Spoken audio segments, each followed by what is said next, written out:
Been to one of these before? Or? I have. I haven't been to one since I think it was March of this year. So it's been a while since I've been to one, but That's much better than me. I don't think I've been to one since 2011. okay, it's changed a little bit, I guess. Oh. Do you think it's going to run until 8? I don't think so. Okay. Yeah. Because I'm up to 7:30 on the parking. Oh, you're good after 6, I think. Are you on the street? No. Oh, It was pouring rain. yeah. Did you? Didn't do too much to my hair. It's already puffed up from the humidity. I walked over because I don't have that problem. Yeah, I think I'm okay too. She's with Brookfield. Oh, really? Oh, nice.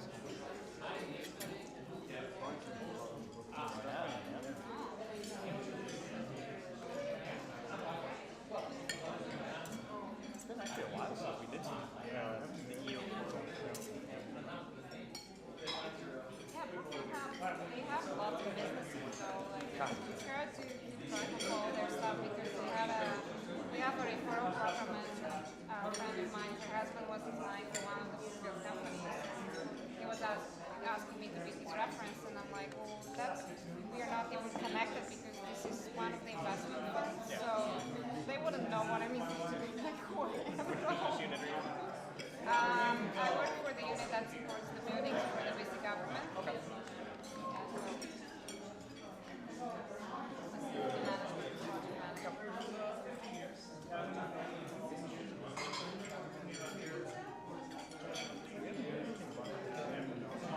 Yeah,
Good evening, everybody. May I have your attention, please?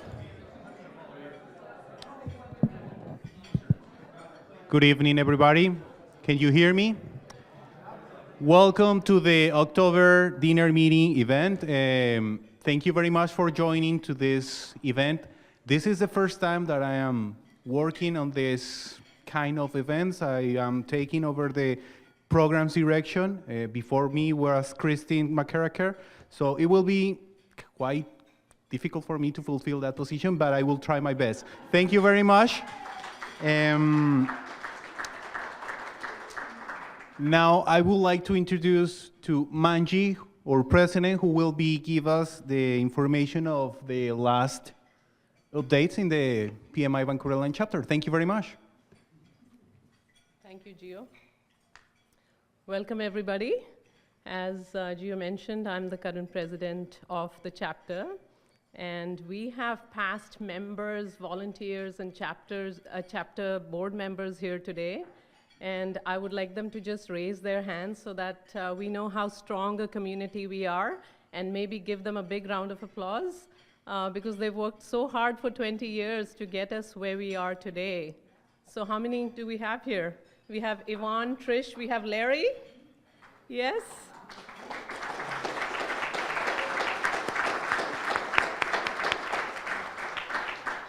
So we've been around for 22 years, which is kind of a huge achievement because, you know, there are other non-profit organizations on the island. I've talked to people, and they kind of look at us, you know, as leaders, as pioneers in this realm, and we are always there to help. So if there is anyone from other non-profit organizations who wants to connect with us, we have Amber McMillan, who's our president-elect, and she's also working with non-profit organizations, so you can go to her or come to me. We have a brand new board. Some of our board members are here today, and I'm going to just call them out by their first name, and they can just raise their hand or stand up. We have Slav here, who's our outreach director. Liam is our certifications director, so if you want to do your PMP, he can tell you everything about the SEEPS course that we conduct twice a year. We have like a fall session and a spring session.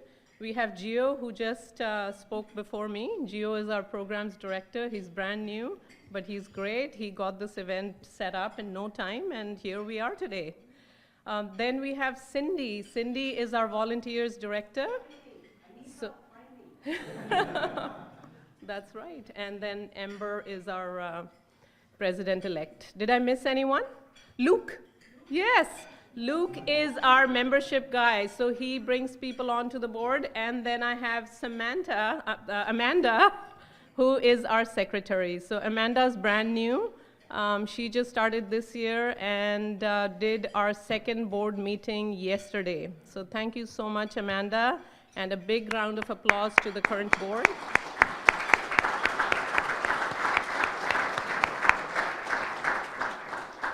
So the goal of our chapter has always been to promote project management on Vancouver Island and provide professional development opportunities to the members of our chapter. And moving on, so we have 641 members right now. When I joined the chapter in 2007, we had 346 for the first dinner meeting when I attended the first dinner meeting. That's the number we were looking at. So we've doubled. So that's great. And don't forget to renew your membership. So what happens is people come on, get their PMP, and then leave after 1 year. We want to engage our members. We want to make sure that we have such a good network here of project managers that people want to come to these events. People want to do more in that realm in project management. So if you're not a member, that's what you do. It's right there. We have mentorship programs. We have discounts at our events, lots of networking like you can see today. And you know, you can always volunteer with us. These are your PDU opportunities. And then we have partner discounts. Like I mentioned, if you belong to another organization, come talk to us, and we can you know, maybe have a joint event at some point. Upcoming events, we have the outreach presentation at UVic. It's for the MBA students, and Slav, our outreach director, takes care of that. We have the PM Leadership Institute meeting in Chicago, which is happening next week, and 3 of our board members and Ivan from PMI-EF are going to be attending from here. So we'll bring back all the latest and greatest from project management from PMI Central, and we'll share it with you at some point during the next few months. And then these are our partners right here. We have the Peter B. Gustafson School of Business. They launch PM programs all the time. Eddie is here. Eddie, do you want to just tell everybody who you are quickly? There you are. Okay, thank you. And then, we want to make sure that your PMI profile is up to date. If you have any questions about the website, how to sign up, how to update your PDUs, you can always ask one of us. All of us kind of know how to do it and what to do, but we can always get you the right resources to help you out. And we have some new project management professionals here in the room, new PMPs. And I'm going to call out their names, and they can just stand up and give a 1-minute, elevator speech. So we have Joe Potworka. He's completed 10 years. Is Joe here? Okay, you have a mic for Joe. Do you want to take this? Okay.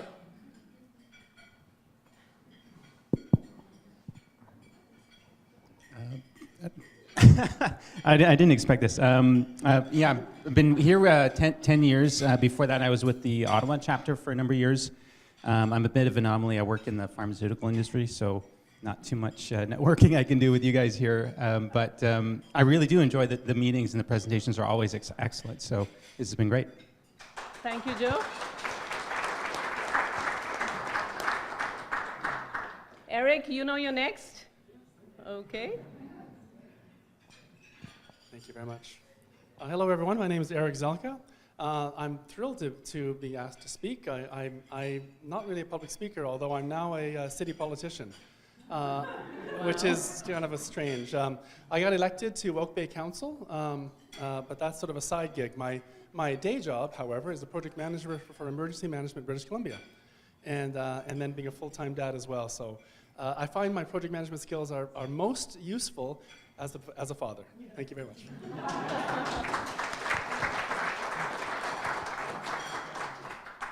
Okay, we have Kara Seeger. Is Kara here? Hi. I just got my PMP in April. Yay. And I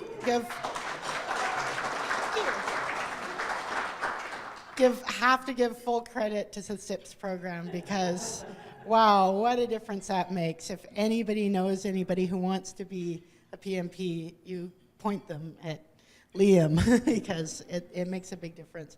And I am in that middle zone of project management, that not an engineer, not an IT person, but into that human organizational change, event engagement, issue management realm. And I work up at UVic in the Provost's office.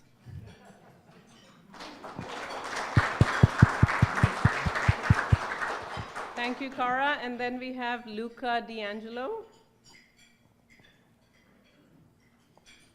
And he's a new PMP too, I guess? Yes, I wrote my PMP in August and passed it. And I've been a member of PMI for about 5 years and always wanted to get the certification, so I got that and did a thing at UVic. There's a plug for Ed, great program there as well. So, and able to use those skills in my day-to-day work. I work in the IT management, project management world, large-scale projects, financial, that type of thing, asset management. Very good. Yeah. Thank you. Thank you, Luca. And then we have Rebecca Watt. Hi, I'm Rebecca Watt. I completed my PMP in August as well, just the end of August. and thank you. And I am currently a project director in the Ministry of Health. My kind of main project is a lab transformation project, or laboratory transformation project. Always have to sound it out completely. And yeah, it involves a whole bunch of projects related to the transformation of lab services in our province. So it keeps us very busy. Thank you. Thank you, Rebecca, and congratulations to all the new PMPs and to the 10-year anniversary PMPs that are with us today. So the best thing about this event is we get to hear from people from different industries and make friends and kind of, get to know what their work is all about.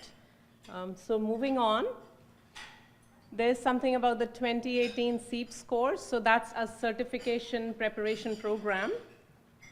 And we have it's already started for the fall season.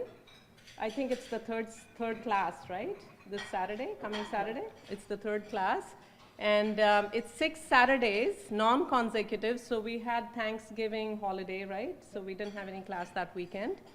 And you get 36 education units, and it costs you $895. The next series is going to start in Jan 2018, and I think everybody knows that the PMBOK has been upgraded, right? So we're coming up with some ideas on, how we are going to bring the new material together and maybe have like a bandage course in the middle where people can actually, learn about the new PMBOK, and if they've done the old course and they are not able to write the exam within the allotted time frame, then they could attend that class. It'll be a shorter one. And then here are the books. If you're a member, I think you can download a PDF. If not, then you can buy it, you can talk to us, whatever you want to do with the new PMBOK. So the exam is changing on the 26th of March of next year.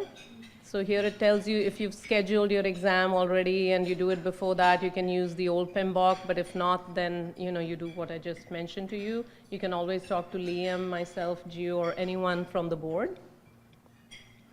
Getting involved. So these are the partner organizations that I was talking about. We have ISACA, we have SIPS, we have the Vancouver chapter, which is the West Coast chapter. And then we have CMC, ACMP, and the Construction Association. Staying informed. So we have numerous ways you can talk to us. So another thing that I wanted to bring up right now was we have a website redesign project that we're launching soon. And we're looking for volunteers, people who want to get involved, because our website has been the same since I've been here, since 2007-8. It hasn't changed, so it's time to give it a new look and feel and, get something exciting out there. So if you have any talent or are interested in learning, web skills, we probably will have a team of people who will help us to do that. And so you can either send us an email or talk to one of us.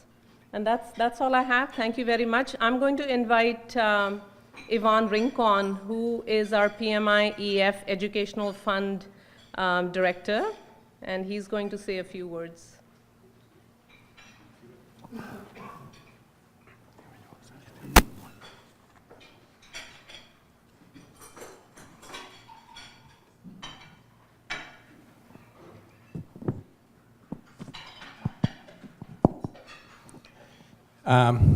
Good afternoon, everyone. So, as Manji was saying, my name is Ivan Rincon. I have been around for a while here in the chapter. I was past president 3 years ago, president 3 years ago, past president 2 years ago. And when I left the board, I decided to join something that is called the PMI Educational Foundation. So I don't know how many of you here know what the Educational Foundation is.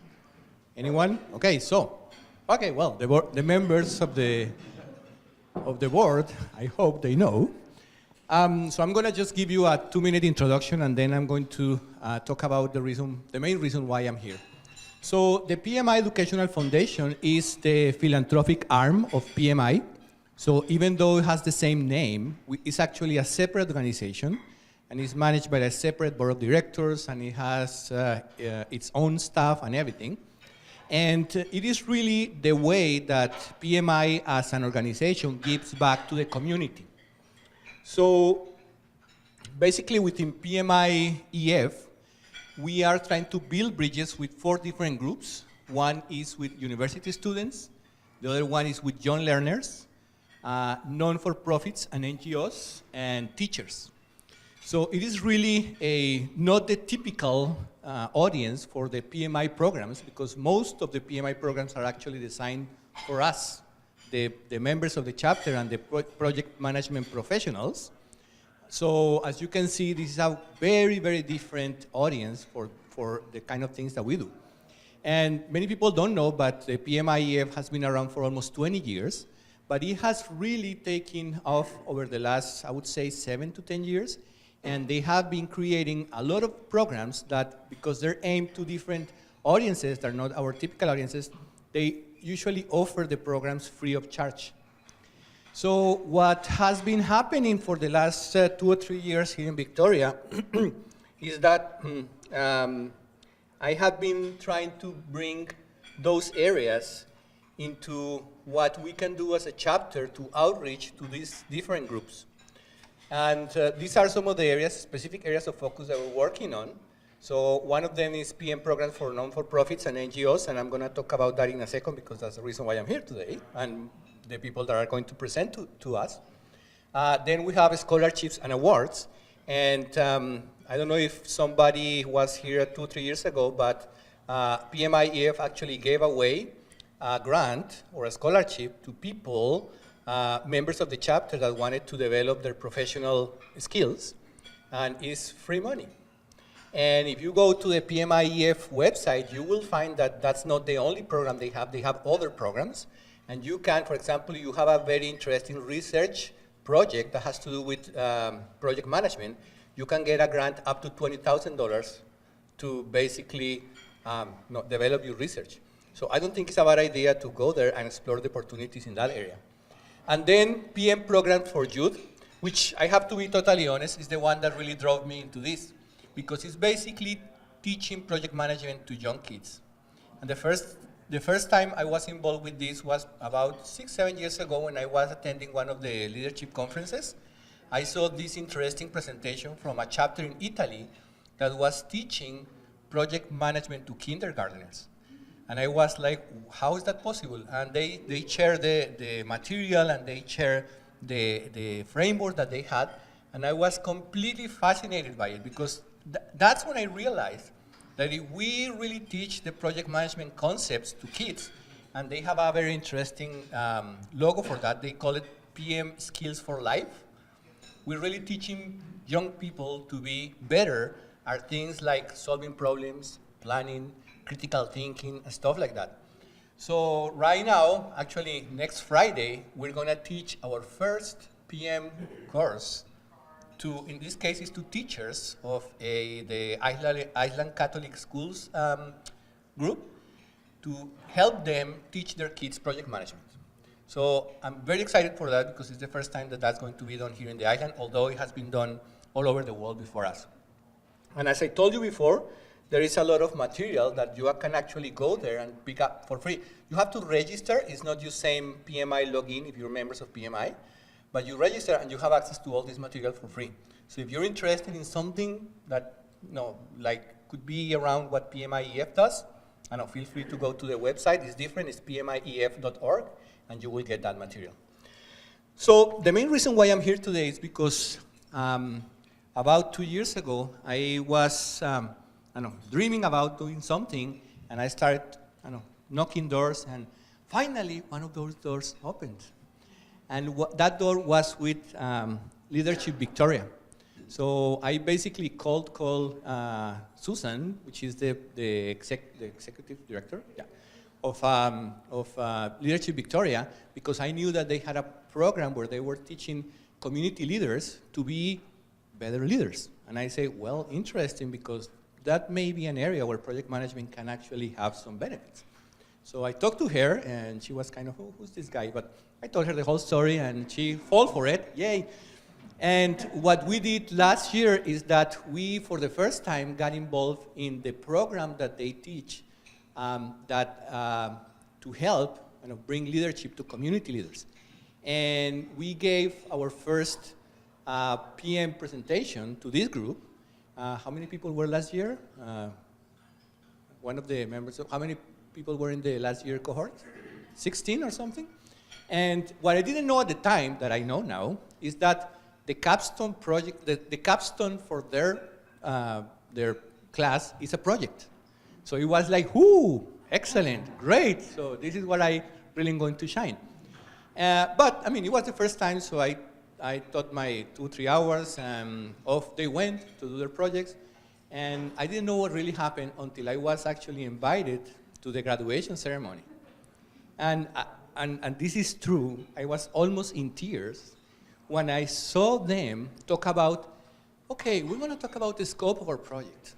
We're going to talk about the risks that we face. Like, I was, wow, okay, this is amazing, right? Because all those things that I told them, 6-8 months ago, they're actually applying that in real life.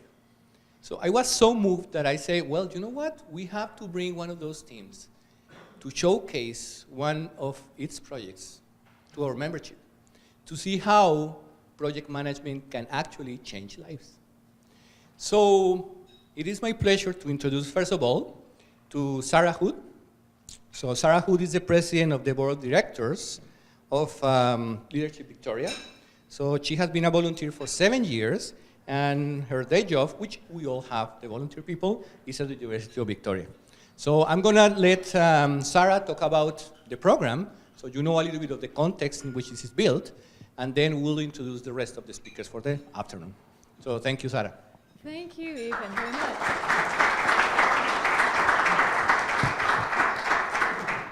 Oh, thank you. I believe your agendas might say Susan Lowe was speaking tonight, who is the executive director. And if you ever call Leadership Victoria, you will speak with Susan. She is amazing. My name is Sarah Hood, and I am the president of the board of directors, and I am a volunteer. Susan is, in fact, our only paid staff person. And I hope that you will have the opportunity to meet with her at some other time. I'm just really, really proud to come and talk to you about Leadership Victoria. It is an organization that I believe passionately in. I have volunteered my time with for 7 years now, everything from delivering the program that Ivan mentioned, as faculty in the program, to coaching some of these teams. The teams that do legacy projects do them in small groups, and they learn team skills. They get one-on-one, like a team coach dedicated to them, and they create a legacy project that actually leaves a lasting legacy in the community. It is a very inspiring program, organization to be part of, and I'd like to tell you a little bit about who we are and what we do. I was also asked to tell you a bit about the impact we have on community, but I think when you hear from Maria and Gina and Team Bellatona, that's going to cover that part pretty well. You're going to see very clearly from their legacy project the kind of impact that the organization has through learners like this, and what that potential is when we go out and we multiply that by over 50 times. We've had over 50 projects done since we started in 2000. So my goal tonight is to inspire you. First of all, I'd like to inspire you with our story. It's kind of a cool story. I love who we are, I love talking about us, and I think that what we do is inspiring. And the second thing I'd like to do is actually inspire you to do some action as well. Is I think by the end of today, I'd love to inspire you to say, wow, how can I help? How can I contribute? What can I do to get involved? So we'll see how that part goes. What is it that we do anyways? Well, our mission statement summarizes it nicely. And you know, when you do strategic planning with your organization, you all say, you know, let's look at our mission, look at our vision. Every time we do that and we look at our mission statement, we're like, you know, it kind of says it all. We're pretty good with that. Our mission is to develop, support, and celebrate leaders passionately engaged in building a vibrant community. That's pretty cool, huh? I'm going to unpack it a little bit, if that's okay, because there's 3 lines of business that we do: the develop, the support, and celebrate. But if I can start unpacking it by talking about leadership, what do we mean when we say leaders passionately engaged in building a vibrant community? You know, who are these leaders? Where are these leaders? You know, what do they look like, and where do they work? And our belief in Leadership Victoria, our belief is that leadership is not a fancy title. Our belief is that leadership is, am I making that noise when I hit this? Sorry. I could tell that was me. I'll be more gentle. You don't need a fancy title. You don't need an office. You don't need a great big staff to be a leader. So what is it that creates leadership? We believe that opportunity creates leadership. We believe that community needs create leadership. We believe that gaps, great big glaring gaps, create leadership. And at Leadership Victoria, we develop, we support, and we celebrate those individuals who stand up and say, hey, here is an opportunity. And they seize and wrap their arms around these community causes. And they say, there is a gap, and that gap is going to be filled. That's who we mean when we talk about community leaders. And they are all around us. They are in this room. They are in your families and in your friends and in your workplaces. And our goal is to bring them out, to shine a light, to celebrate, to support, and to give them the skills that they need to seize those opportunities, wrap around those causes, and fill those gaps. So that's who we are. The pieces that we have around it, I'd like to talk first about celebration, because that one it's such an important role in the community to celebrate leadership when it happens, where it happens, how it happens. And when we talk about our definition of leadership, often it is that quiet stuff. So we have the Victoria Community Leadership Awards, and they happen every year. And we do them in partnership with UVic and the Victoria Foundation, Leadership Victoria. And nominations go out in November. So here's a flag for you. Remember when I said, inspire you to act? This is one of those points to listen for. Last year at a gala event at the Government House, people got to put on a pretty dress or a suit or not, that's okay too, and really get treated splendidly by the Lieutenant Governor, by the community, to celebrate what they were doing to inspire our community. Everything from we had 24 groups that were honored. Everything from a hairdresser who gives away free haircuts and school supplies to kids who need them in September because he felt a need, he saw a gap, and he filled it. We had a couple, that's one of my favorites, I shouldn't have favorites, my favorites from last year was a couple who were cycling around, they're cyclists cycling around Victoria, and noticed all those, those little free libraries in the community, people build them, they built a map of them because they thought the community needs a map of these, and so they did it, right? Isn't that cool? And so, that's only 2 examples of really great types of things that wouldn't go noticed if Leadership Victoria wasn't there honoring these people. So my ask for you is to take a moment and think about those people that you know who are making a difference in your community. They could be making a difference in a big way, they could be making a difference in a small way, and think about nominating them for a Community Leadership Award in November. It's a whole lot of fun, the event is fun, and people are just thrilled to be acknowledged and honored that way. It's one of the best things you can do to generate and celebrate and support and keep that leadership going, so that we can shine a light on it and inspire other people as well. So that's one thing that we're doing. Another thing that Leadership Victoria does is we develop community leaders, and you are going to hear from 2 participants of last year's program. It's a 9-month-long, fairly intensive program. It's experiential, and it's cohort-based, and that means that we bring a group of people together, usually anywhere from sort of 15 to 20 people come through the program. Generally, we kick it off in September with a retreat, where people get together for a few days and really form, bond, put them in teams, and then throughout the year, they work with a coach. They partner with a not-for-profit organization. And through that partnership, they develop a legacy project that they plan, that they design, that they deliver. evaluate, all of those pieces, as you heard even talking about. But that's not the point. It's not the point. The projects are fantastic. The legacy is amazing. But these projects are a learning lab. They are a learning lab where all of the knowledge and skills that are delivered throughout this 9 months through volunteers from people with PhDs, people who work in industry, people who are consultants, deliver skills. And it's an opportunity for learners to put them into practice and to actually live their learning instead of just learn their learning. So it kind of makes us special. It kind of makes us a little different in the way that we develop leaders in that way. Is that it's very, very applied.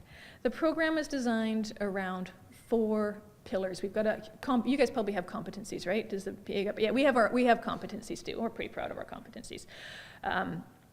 Know and manage self. To be a leader, any leader, you have to have self-awareness, self-knowledge, self-management. Lead through influence. In community leadership, you're not the boss, right? The leader is the one who is most passionate about the idea, right? The leader is the one who sees the opportunity or is wanting to fill the gaps. And so you're often pulling together groups of people who are also passionate, but may work for different organizations, may have different ideas. So learning how to lead through influence is a very big piece of the skills that we teach. Navigate community systems. That's the 3rd pillar. How do you wind your way through bureaucracy, through regulations, through grant applications, through volunteer management, all of those pieces? I see some people nodding.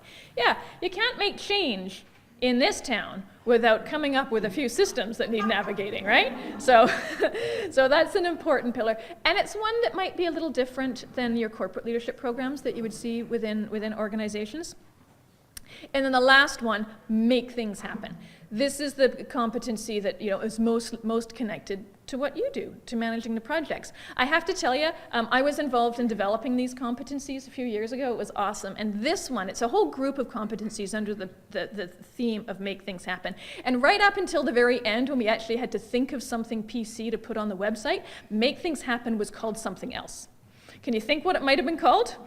3 words, get something done. Yes. So eventually we couldn't call it that. We had to call it something else. So we called it Make Things Happen. But I thought that you'd appreciate our working title as we went through it, because it's kind of what you guys do, and it's skills that our learners learn, from volunteers like Ivan.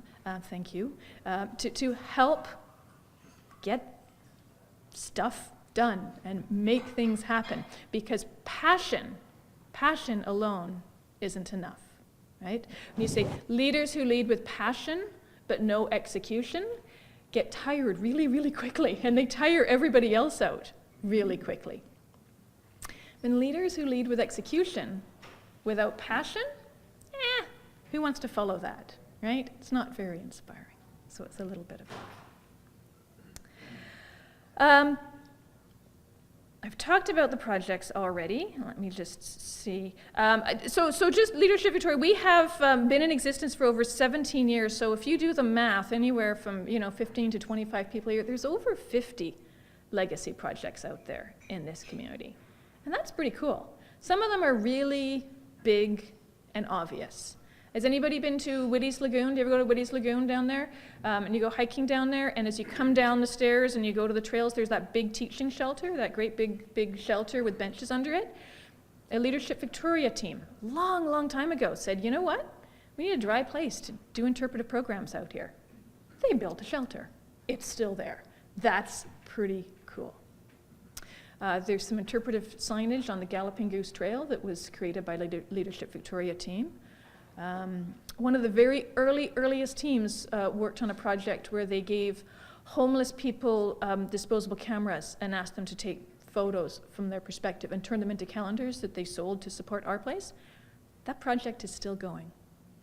That's legacy. That's very cool. Some of the other projects may only be remembered by the few people who experienced them. I had the privilege to coach a team who worked with the Threshold Housing Society. They provide transitional housing for young people who really, shouldn't be in foster care anymore but aren't old enough to live on their own. provide some group home, and then launch them into some secure and supportive independent living. This team realized there was a need there. They wanted to connect these youth to the community, so they planned an amazing day where they went kayaking with Power to Be. They did some archery. They did a scuba diving lesson at the pool. They went horseback riding. They took them all over town on a bus and exposed them to these amazing, cool activities to see what's available in the community, things these kids may never had the opportunity to do, and then brought them all back, fed them dinner, and gave each of them a great big Rubbermaid bin filled with household goods to start them off in their first apartment. It was absolutely amazing. And the piece I remember about that in those bins was that Dodds Furniture donated down pillows for every one of them. And I remember this girl all through, she sat with her pillow on her lap with her arms around it. She said, "I've never had a down pillow." Yeah, that's pretty cool. So there's some amazing things that happen through these projects. And there's some amazing learning that happens through these projects. So why does Leadership Victoria exist? Because we are building the leaders who are building our community. We are teaching the skills that can translate from these legacy projects out there into all kinds of projects, all kinds of initiatives, all kinds of real work that is making a difference for us. And we can't really do that alone. So here's the piece. Here's the piece where if you're not already, asking how can I help, you will be after you've heard from Team Bellatona. So I'm going to tell you now, there's 3 ways that you can contribute. You can contribute with your networks, you can contribute with your time, and of course you can contribute with your wallet. Networks, you guys know a lot of people. So do you know somebody who would benefit from the community leadership program? Getting somebody registered in the program, we recruit in the spring, is one of the best things you can do to support community leadership development. It helps us because we have another seat in the program, but it also is the gift that keeps on giving. So talk to people you know who are interested in developing these skills, send them off to the website, and let them know that this program exists. Like us on Facebook. It's not that hard. That way you can share with your networks the amazing things that are happening, and you can see our campaigns and our initiatives, and you can find out when the nominations for the VCLAs are going out, that sort of thing.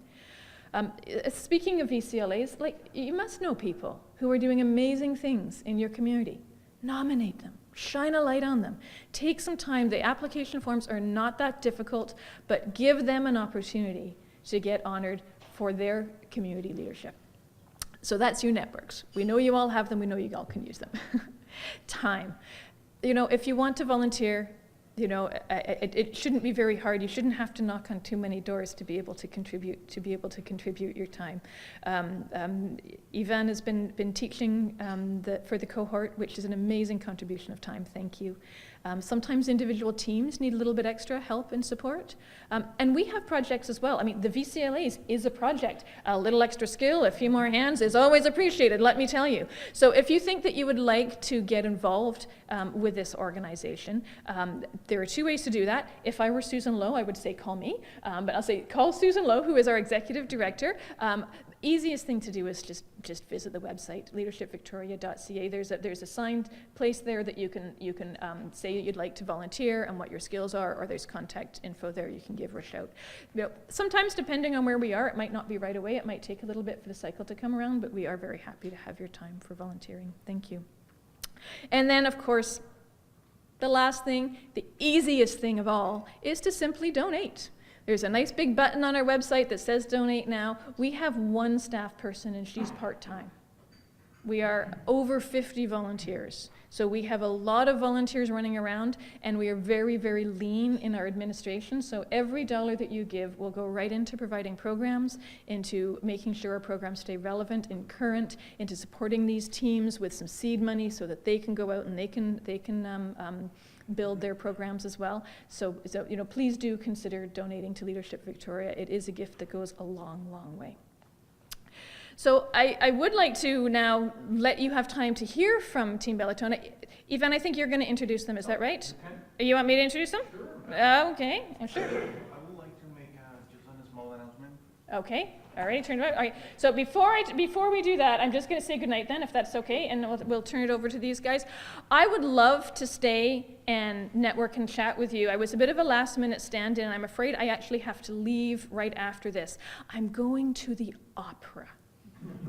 So while you guys finish your fabulous smelling apple crumble dessert and your chocolate mousses and things like that, I have 3 hours of angst, grief, shame, guilt, retribution, all sung in Czech. I think you guys are going to have a funner evening than I am after this, but anyways, that's why I'm disappearing right away. So thank you for having me, and I'm just doing this. You want to say something? I'm going to turn it over to these guys. Is that how you want to do this?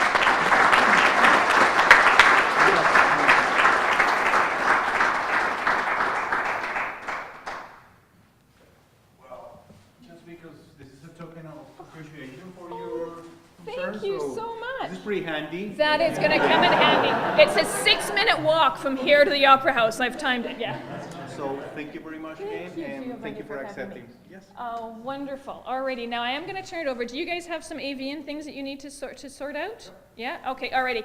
So Gina and Maria are two team members from last year who worked on a project, and they're going to share a video with you. Is that right? Yeah, I'm so pleased you guys are here to represent the impact of what this program does and the legacy that you and your team are leaving for this community. Thank you. Yeah, thank you. Yeah. Did you want to say anything?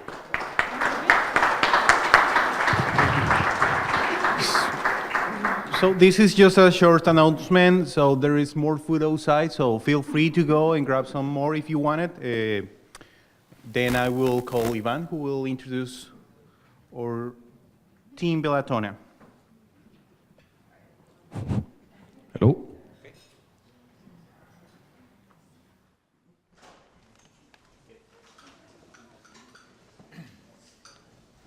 So, as I was saying, I attended the graduation for the cohort from last year, and in particular, this team really got me very, teary-eyed a little bit, because they not only did a fairly, very, very good job, I would say, with the project, but they were also a team that came to me at some point and asked me for some guidance and some names and everything. And by the way, you will hear from somebody else that was involved in that project later on. But I would like to introduce Gina and Maria, who were part of this team, and they were going to talk to us about the project and the experience and show us. And are we going to show the video now or at the end? At the end. Okay, so they're not going to show the video until the end, which is the final product. So I'm probably, giving away a little bit of the presentation. But I want to ask them to step in and tell us about the project.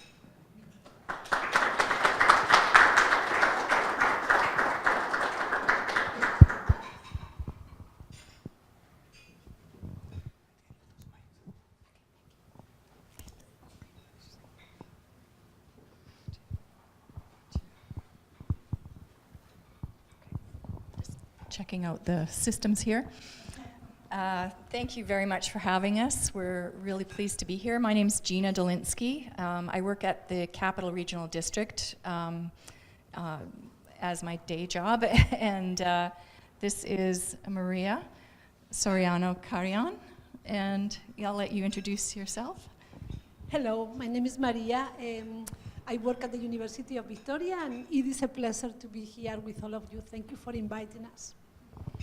So as you know, we participated in Leadership Victoria last year from September 2016 and graduated in June of 2017.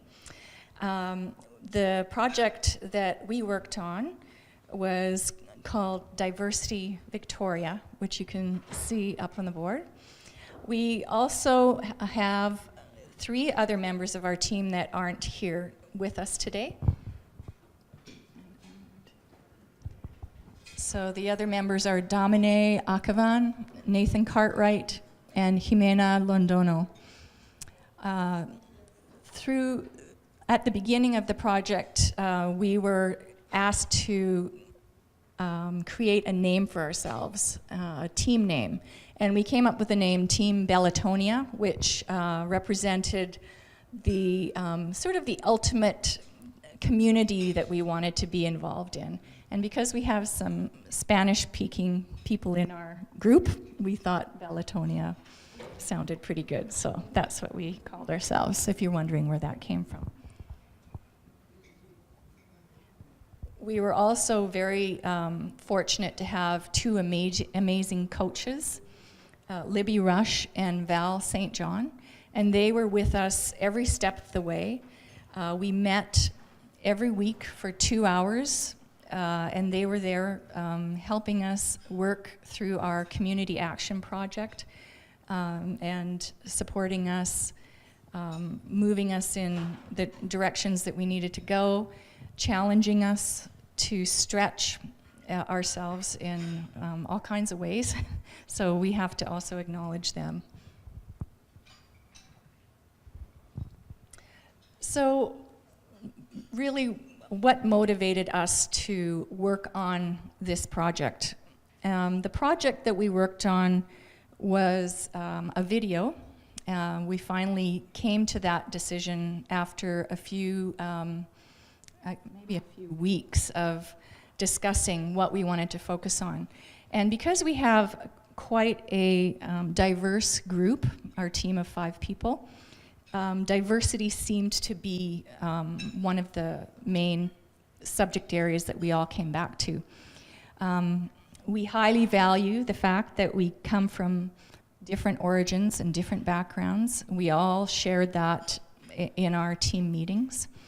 We were very concerned about the rise of intolerance and targeted hatred toward faith communities and the stigmatization of immigrants, particularly in North America and in other countries, and the political discourse based on fear, protectionism, and nationalism. And we wanted to, we decided it was the right time to do something on a local level to raise the awareness on the importance of diversity and inclusion. And our aim with this project was to help our community recognize, tackle, and address bias and promote more diverse and inclusive society for everyone based on a mutual understanding and promoting meaningful connections between people. So not only be aware of the subtle biases that we all have for people who are different than us, but also what can we do to connect? And one of our themes was to take a chance and connect.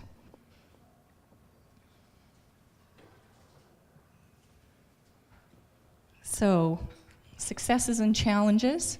Well, the biggest success was that we completed our project and we were really, really pleased with the result of our video. And because it really shows that the diversity and inclusion in Victoria is very important. I don't know if my mic is cutting out, or is it okay? Okay. So we developed a project that captured our imaginations and our passion and promoted our team values and our diversity. So we went through a whole process of team value development and understanding how we were going to work as a team. And then we had to figure out what kind of project we were going to do. And we went through all kinds of ideas related to diversity. And we settled on a video that, because we were inspired by one particular video, and then we had to look at the scope and how quickly we could produce a video, but which was very challenging because none of us had ever worked on a video before. So we were looking at the range of can we raise the money to hire a professional videographer? And if not, will we just use our cell phones and do it ourselves? So there was like a huge range of how we were going to put this together. So we had to use a lot of skills, such as influencing, which is one of the leadership skills that we were learning about. And we needed to find funders, sponsors, our videographer, and people to star in our video. We also had to relinquish control over the whole thing because we really didn't know what we would end up with. So our stakeholders, including the people we interviewed, we just had to go with it and see what we were going to come up with. So in the end, what we did is we took a chance and connected, which was the theme of our project. We had to get out there, put the rubber on the road, and talk to a huge community out there in all ways. That's okay. And we created a video which we feel has some longevity within the community. The challenges, we had to complete a very complex project in a very short period of time. We had to manage the scope of the project, which is something that we, I think, did quite well.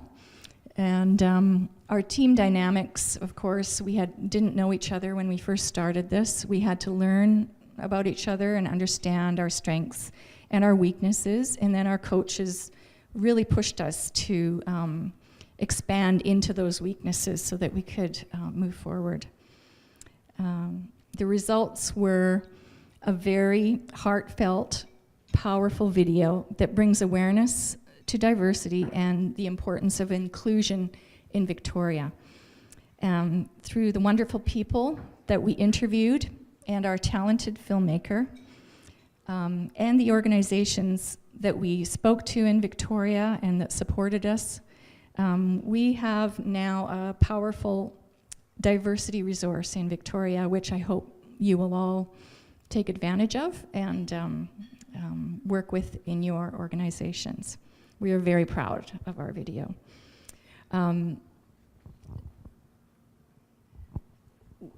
Just because we're talking to the PMI group, we were very fortunate to have a couple of very strong project managers on our team, as well as Yvonne's presentation. So we had to go through the idea summary, determine how much funding we needed, and then split up and knock on everybody's doors. These are some of the tasks we had to do. To decide what risks we had out there as far as whether we were going to get funding or not and what kind of video to put together. We had to talk to partners and provide them with opportunities to become part of our video. We had to write up a project charter, of course. The main tasks we had were the video pre and post production, which Andy, our videographer, helped us with a lot, and then video distribution and our social media plan, and then also sustainability to keep it out there in the community. So this is how we approached this project, and I'll pass it over to Maria.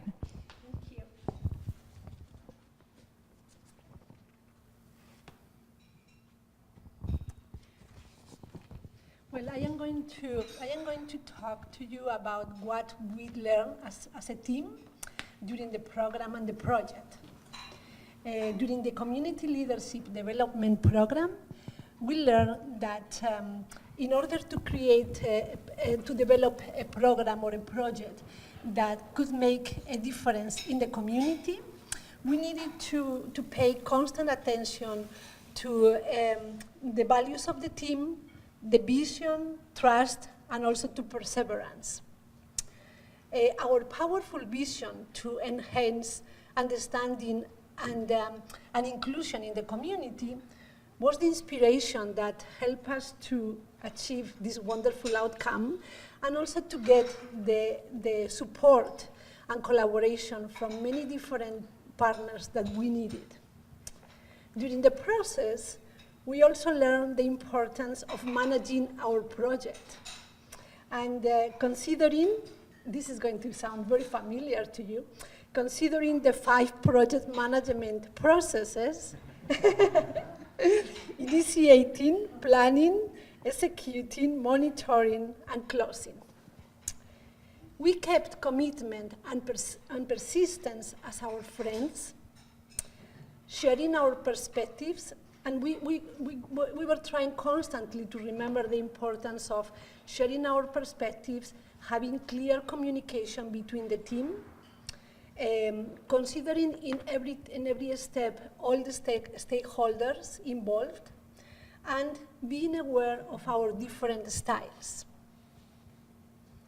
As a conclusion, the Community Development Leadership Program was a wonderful learning opportunity to all of us in the team, which facilitated us a better understanding of ourselves, of our community, the institution and members, and also how to create change in the community.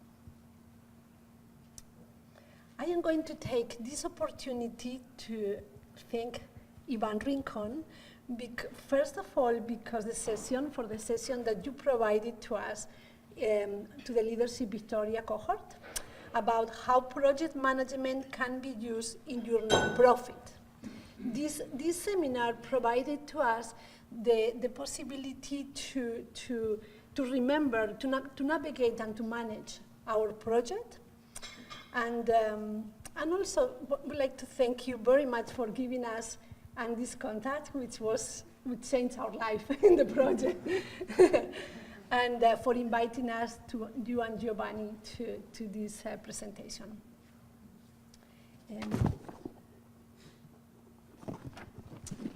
Our project will not have been successful without the support of our sponsors and supporters.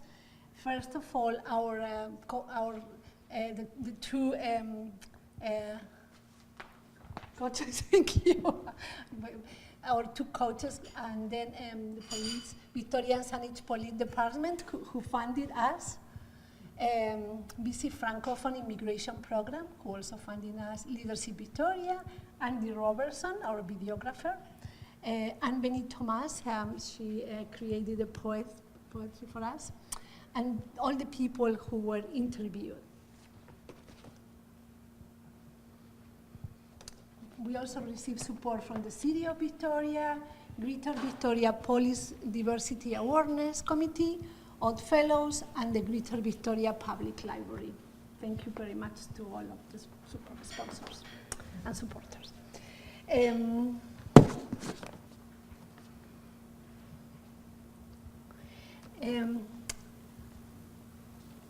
Because before finishing my presentation, and because the purpose of our video was to create awareness and to enhance understanding and inclusivity, we will invite you to reflect about how you could be more inclusive toward others and really connect while you watch the video, please. Thank you very much for this opportunity. Thank you to all of you.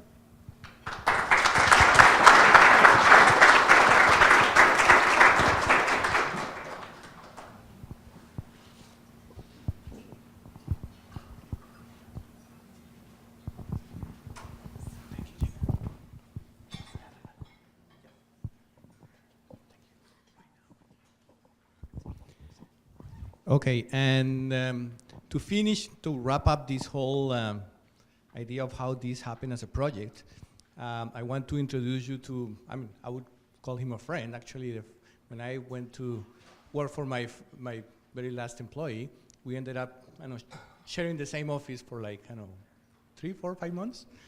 So that's the reason why I knew him, by the way. You didn't know that probably, but yeah, I was basically sitting right beside him for a while. So one of the instrumental parts of this project was the videographer, as they explained, Andy Robertson. And what's interesting is that Andy has been in the trade of making movies and productions and everything for a while.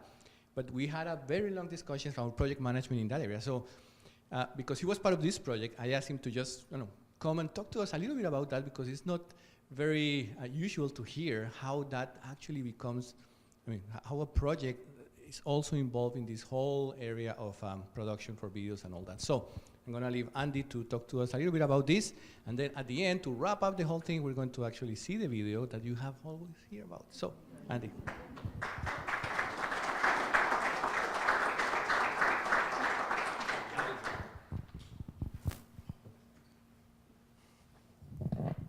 Hello. All right.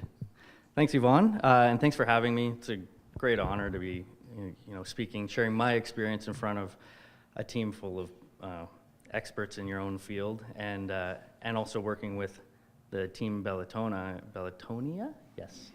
A great group of leaders, and fun to work with on this great project.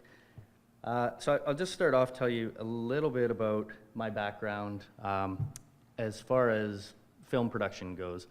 So I guess I go by digital media producer because I do work in film, video, web, social media campaigns. It's just sort of, if it's digital, I work in it.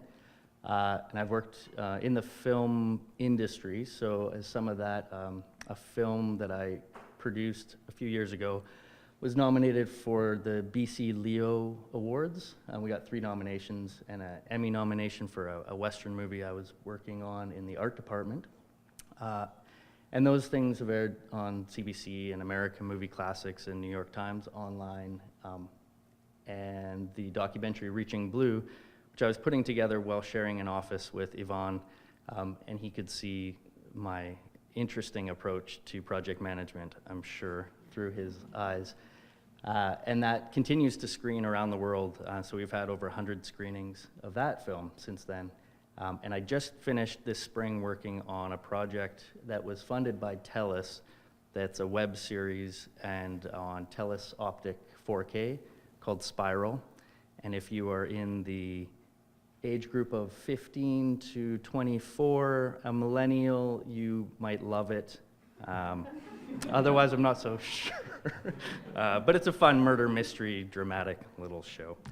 I'll tell you just a quick, I kind of asked for notes about this so that I could come up with some information for this group of people to share my experience. So some of it may be familiar. I tried to cater it to that. Regardless, you're coming on this journey with me. I was born in Edmonton. No, I won't go that far back.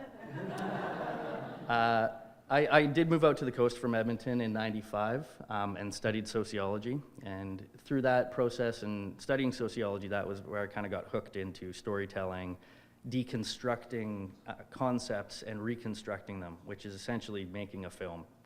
Take it all apart, put it back together, and communicate it effectively. Instead of working and writing papers and going that path, I decided I might take the film route. So in 2001, I moved back to Calgary.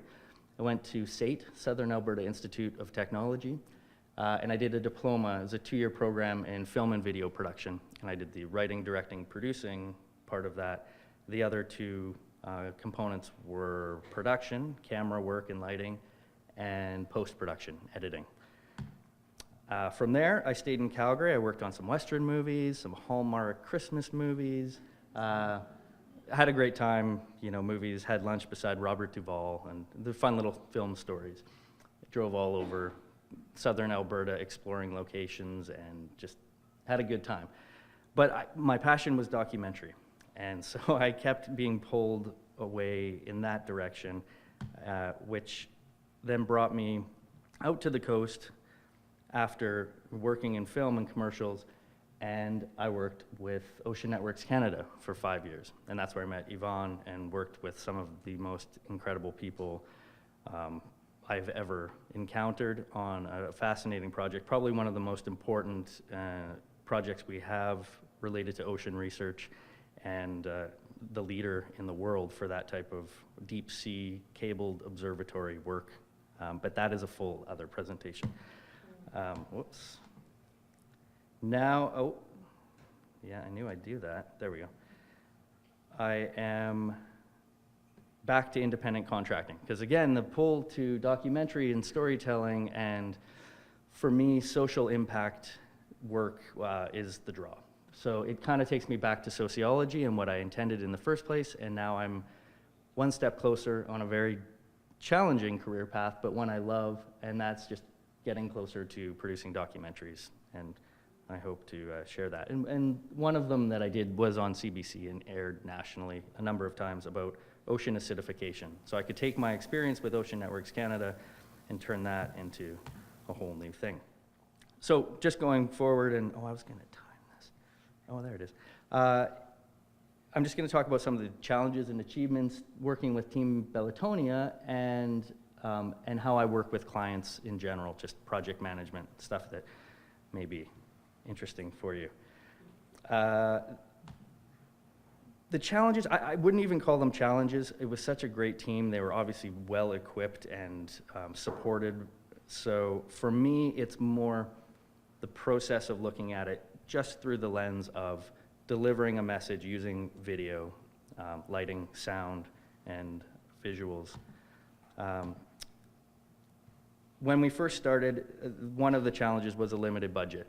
I think the first number we talked about was closer to a few $100s, and that's where, I mean, I'm always keen to talk with anyone, explore ideas, and we did talk about some great ideas of the team could do a social media project, shooting video on their own, asking people to shoot videos on their own and put it onto a site. There's so many things you can do now with a limited budget. But these guys said, no way. They raised the money, which was amazing. And yeah, good job on that. That was a nice surprise. And it was great because I loved the project and I wanted to be a part of it.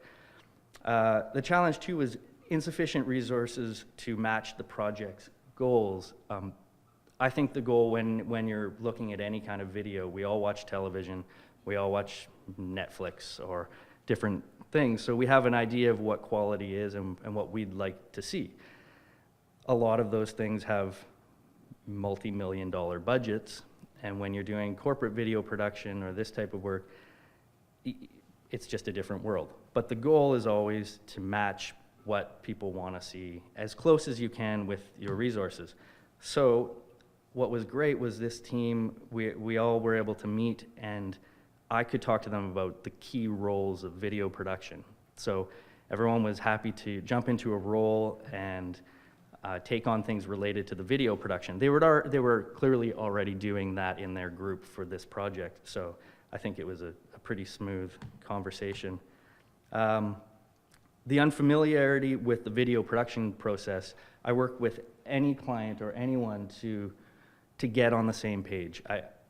I want every project I've ever done, the idea is the client is a producer on this project as well, so their creative input, they may not be working in what they consider a creative industry, but they're all creative at the end of the day if we answer the questions. So in order to do that, I have a set of key questions for every project, and they're pretty universal, and they help get the project off on the right foot. So first question I always ask, what's the purpose or description of your video? And that's the brass tacks. Why are you doing this? A message or call to action. This team, I usually think if there are 3 key questions or messages that you can put in your film, like, well, we heard about them. You know, we want people to act or connect or take a chance. Those are all things that you can tease out of a visual or what someone's saying. Who's the target audience? As I talked about the web series, that was a very targeted audience. Everyone always wants their target audience, in my experience, to be something between 5 years old and 95 years old, which you start to lose people along the way if you make it too broad. So it's good to know if your audience, who they are, psychographic, the demographic, where you're presenting it. So that's the next thing. Will it be on the web? Will it be a conference? Everything changes the way the video is put together right from the beginning. How long is it? Is it a 3-minute web video? Is it a 1-hour documentary?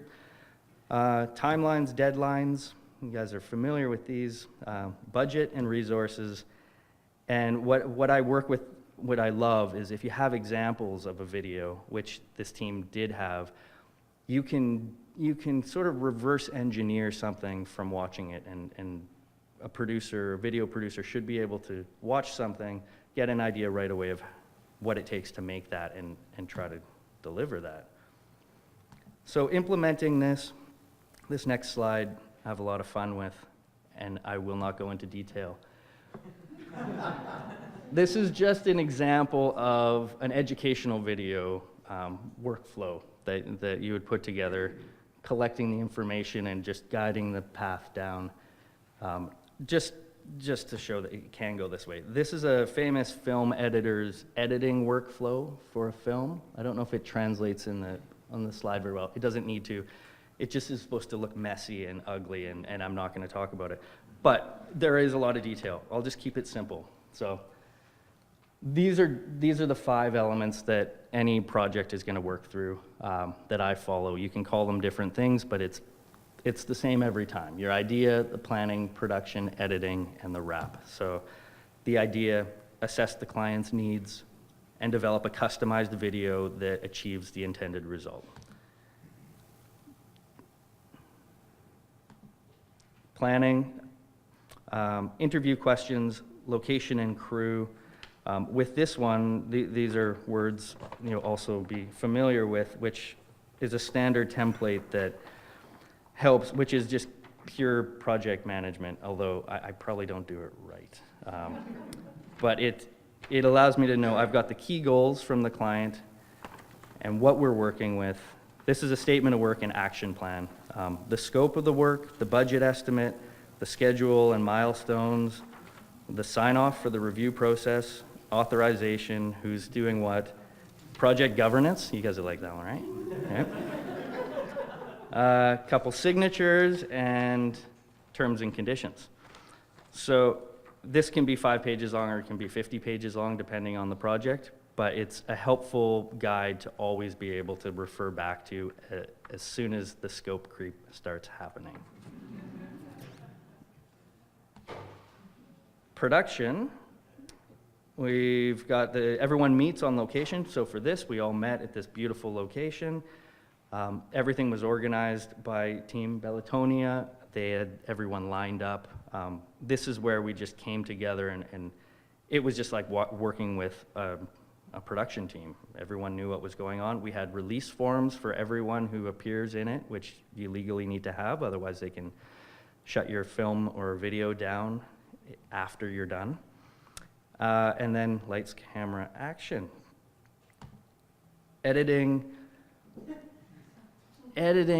this is where about 75% of any project is spent. It's a pit. So this is where the editors sit in a dark and scary room for many days, start to go crazy, drink a lot of coffee, eat a lot of chocolate things, and it's not the healthiest place, but it's where the story really takes shape. And if you're not working with something very clearly scripted and acted out that you can work with, you are deconstructing, hours of dialogue. I'll often transcribe those things. So if you have 4 hours of interview, you've got 4 hours of transcription, and then I'll start to circle where the key things start fitting together, and that's what then becomes your edit. Then you add music, titles, graphics. You color everything so it all matches as much as you can, and you do a sound design.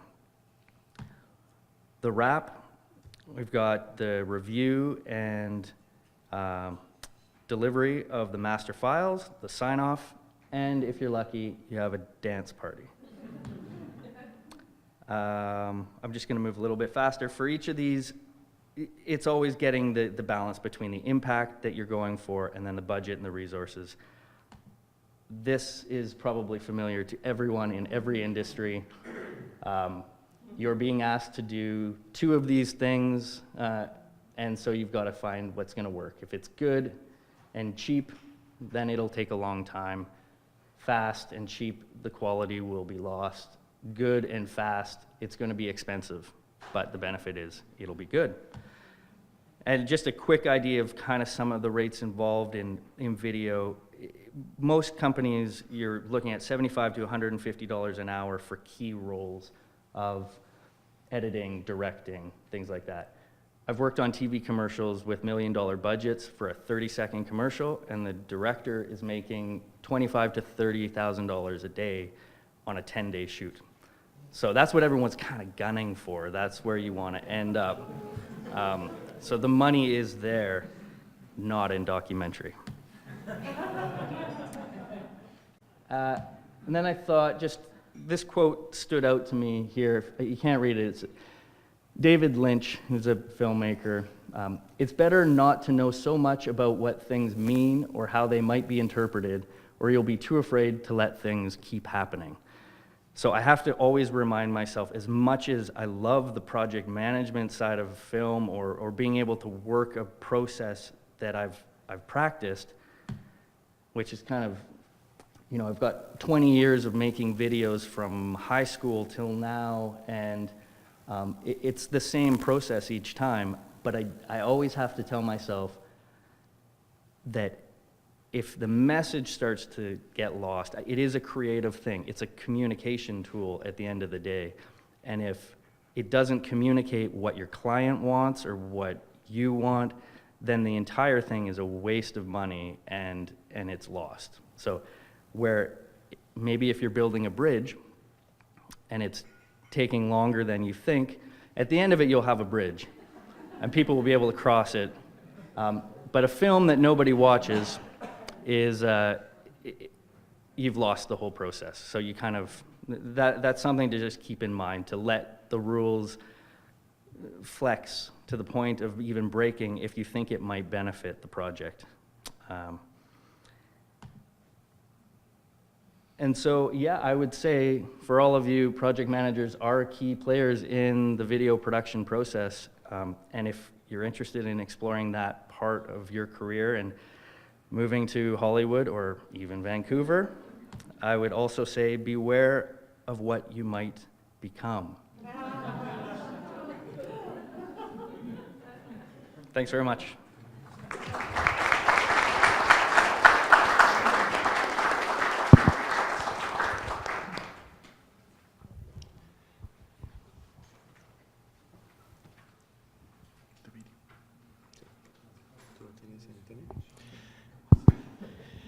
Okay, so to close the day, I think that this is the time where, I mean, after talking about the great things that Leadership Victoria does, after hearing what this team went through to create that and, you know, poor Andy had to deal with, let's see the final product, right? I think that's only fair. It is a 10-minute video, so yeah, roughly 10. So, I know, this is the, I know, wrap up of the whole session.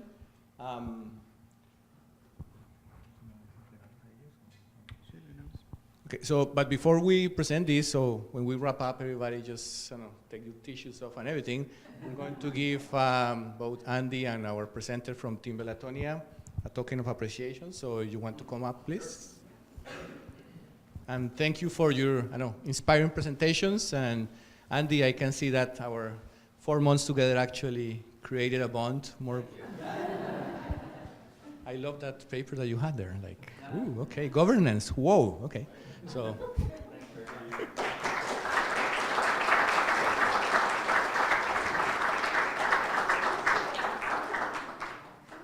So after we're done with the video, they will stay here in the room for a while, so if you have any questions or anything, so let's go.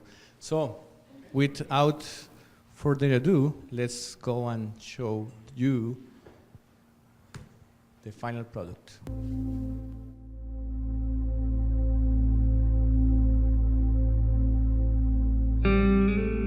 Diversity is all the way we are different from each other. Diversity is positive.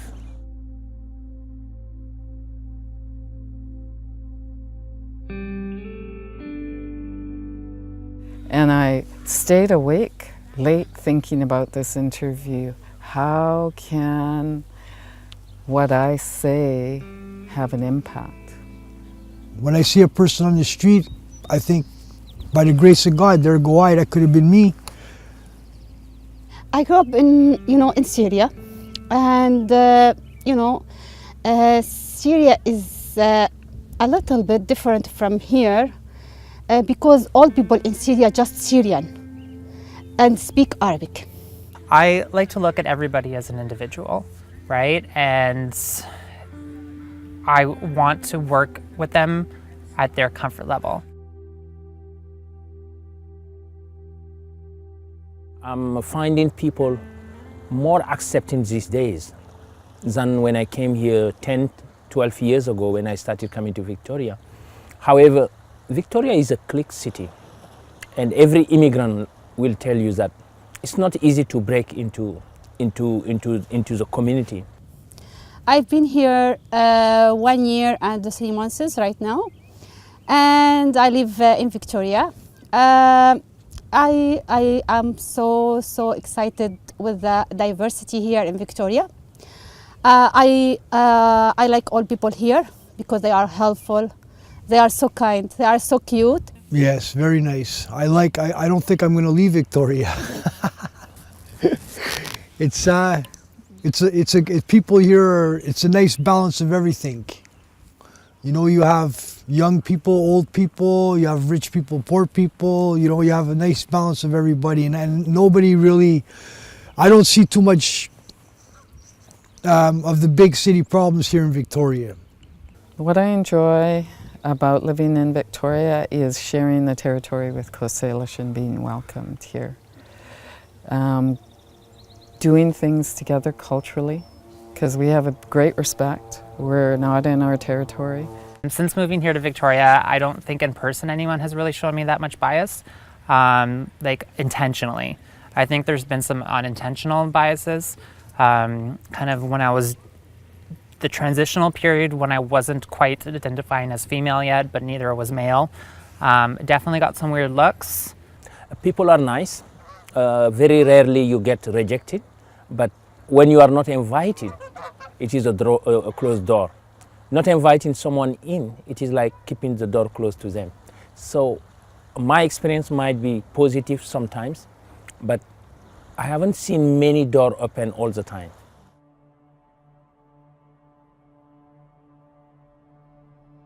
I'm from the Kwakwaka'wakw Nation, and I grew up in Alert Bay, but have been living in the Coast Salish territory for many years. Discrimination in our community was big. We were never allowed to question a white person. We were pinched in our private areas. We were hit over the head with bells. This is in supposedly public school. We were walloped with straps, leather straps, for really nothing. If you moved in line, you got hit. If you talked in line, boom. They did a really fantastic job in making me feel ashamed of who I was. I grew up in a very small country in Africa called Senegal. Beautiful like this, water. I oftentimes describe it as the most beautiful country in the world because home is the most beautiful home. But it is a country that is very impoverished, so it's poor. A lot of us, like myself, young people, we immigrate. And nowadays, when I go back home, it is like going as a tourist because I spend most of my life outside. So I identified as a gay male from 18 until 28, when I then started identifying as a trans woman. Definitely growing up in high school, there was lots of bullying, verbal abuse around. I wasn't identifying as gay yet, like to the public, but all of the boys in high school kind of had their suspicions and would walk past me and whisper faggot or something like that in my ear. I once actually received a message online, probably a couple months ago, where somebody messaged me and told me I was disgusting and that they didn't understand people like me because I'm openly transgender. I was doing good. I was like 6 months into my job. I was working as a welder, coming home from work, and this guy came out of the parking lot in a 5-ton vehicle and hit my car. The next thing I know, everything was black. I woke up, my head was full of blood. I was like really scared. So the only thing I knew, self-medicate.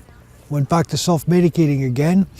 Lost my job, got kicked out of my house, and ended up in jail basically, where I got the help I needed. You know, my face drooped a little bit. I had slow speech. I had to learn how to speak again. I had to go like speech therapy. So when I first started to speak to people, it kind of seemed like I was drunk. You know, like people were treating me like I was stupid. Yeah, it's not a nice feeling. I mean, but I learned after a while, like it's not about, you know, what they feel. It's about what I feel. You know, I shouldn't be concerned about how they're going to treat me. I have to be concerned with how I'm going to treat myself.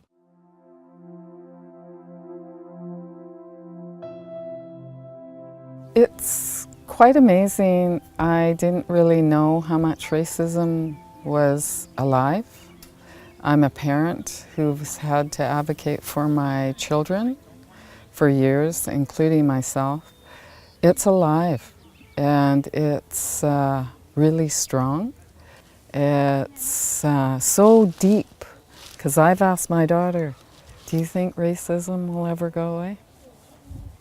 She goes, unfortunately, Mom, no. Really, my brother said if people are tired of hearing about racism, imagine how tired we are of all the years we've put up with it. Racism, sometimes I am very sad when I see someone who show racism. It is a disease. It is a mental poverty.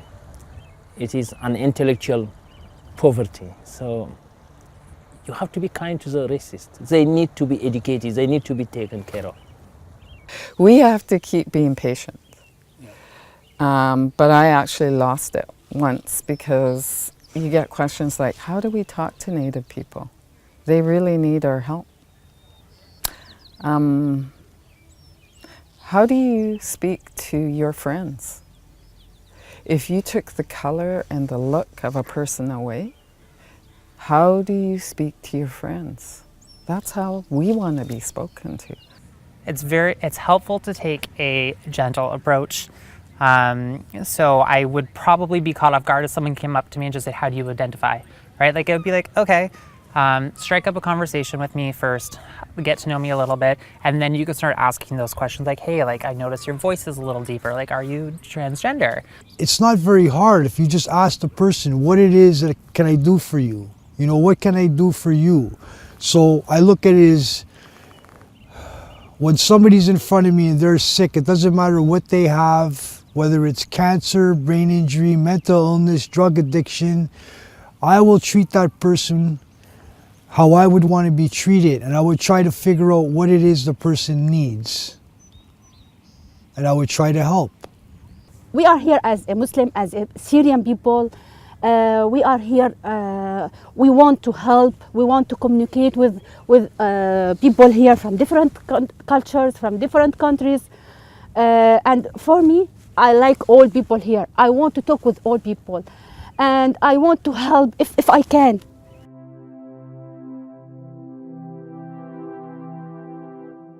I'm so happy because I have a lot of neighbors around me. They are from different countries, and all of them every morning say, good morning, Sana. I don't know them, but I'm so happy because I don't know them, and even though they say, good morning, Sana, every morning, I'm so happy. So when I transitioned, I was working as manager of an out-of-school care program. So I had 40 children between the ages of 5 and 10 there, and they all knew me as Adam. So I had to tell them that I was transitioning and changing to Addison. And I think in that whole process where we sat down and we discussed what transgender was and the fact that I was transgender, they were all very accepting about it, had lots of questions, but none of them were like, oh, that's weird, that's not okay. Like, so I think that all that acceptance coming from 40 innocent little children was just probably one of the things that made me feel like the best and most accepted. And their families were great too. My first moment of acceptance, real acceptance, genuine acceptance, was a worker at Home Depot. This woman made me priority. She took care of me, and I really sent her boss an email, and I said, she is an asset to your company. I was treated with so much respect.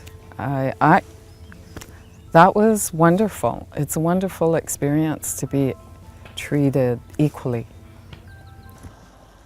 I hope to see people, an immigrant, when you are being asked a question that people don't ask you, where you are really from. When they ask you where you from and you say I'm from Canada, I think that should really help the question. I feel myself now, I'm Canadian. So everything in Canada, everything, I should be familiar with everything here. I want to involve in this community, to be part in this community. I also still need for the help from others. Still new here, and I need help. The biggest thing is I just don't judge. Yeah, you just meet a person and see. I mean, after 5 minutes, you usually got a good picture of who the person is, what they're about. The way that people can approach me is to not look at the color of skin, not to look at that I'm a different color or a different race. I just want people to look and talk to me as they would their sister, their brother, their friends. A leader will look at their own bias, acknowledge that diversity of everyone exists, inclusion is created, and that leadership itself is about submission to your responsibility, not an elevation to power. And I do think when you're tackling diversity as a leader, look into yourself first.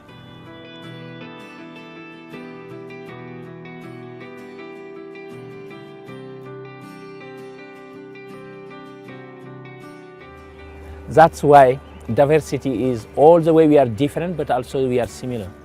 Because all the good things one person wants for themselves, every one of us wants it also. Yeah, so this is how I see diversity.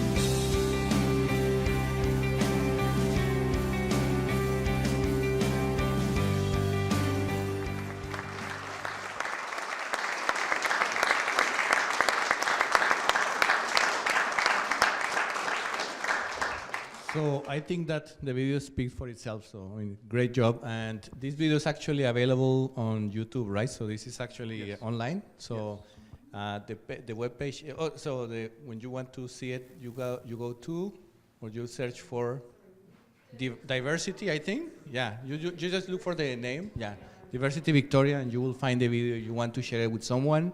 The first time I saw it, the first thing I did was just share it with my friends in my social media and everything, so it's okay. So yeah, with that, I'm just going to give it back to Giovanni to close the session. Well, I just wanted to say thank you everybody for joining to this meeting. Thank you very much, Maria. Thank you very much, Gina, for sharing your experience in the project management world. This is an amazing job. Thank you very much, Andy, for your contribution and for come up with this. It's very touchy, the video. Yes, so online you will find the evaluation. Is it right? The table. Oh, on your tables you will find an evaluation. Okay, sorry. Yeah. So please fill up the evaluation. We thank you. We thank so much that evaluation because we wanted to improve for the next dinner meeting. The next dinner meeting will be in November. It will be the communication will be go out in maybe next week, and the theme for that presentation will be global warming, which is a very nice topic. Well, very nice, no, but a topic that is really interesting right now. I think that the last item for this evening is door prizes. So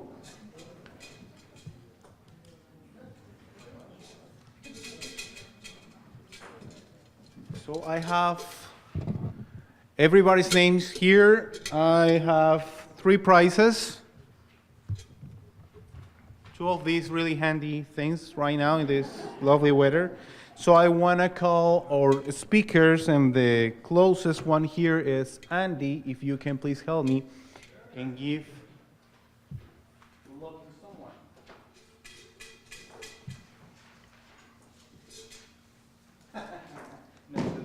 No. Well, it was Liam actually. Okay. I have Karen Dad. Is Karen?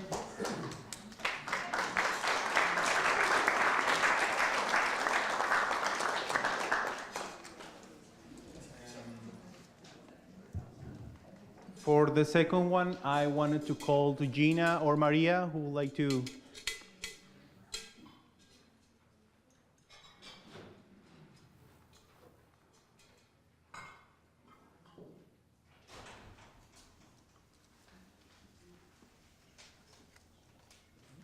Amy Dagan. My apologies.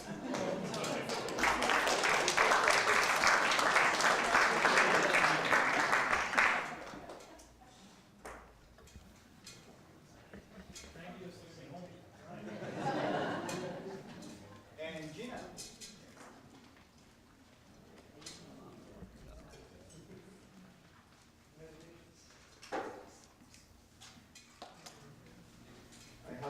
I hope I will pronounce this one properly. Vera Gammer.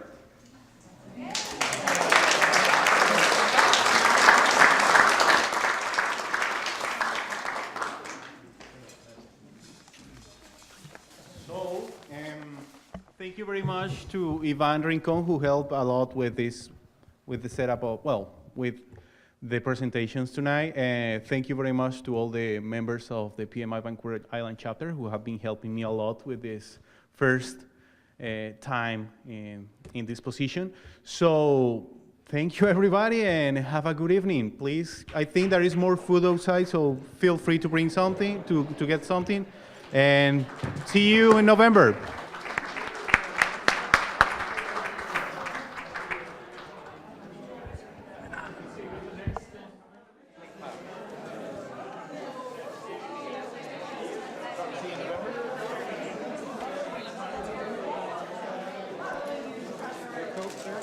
Thank you. And hold that for you.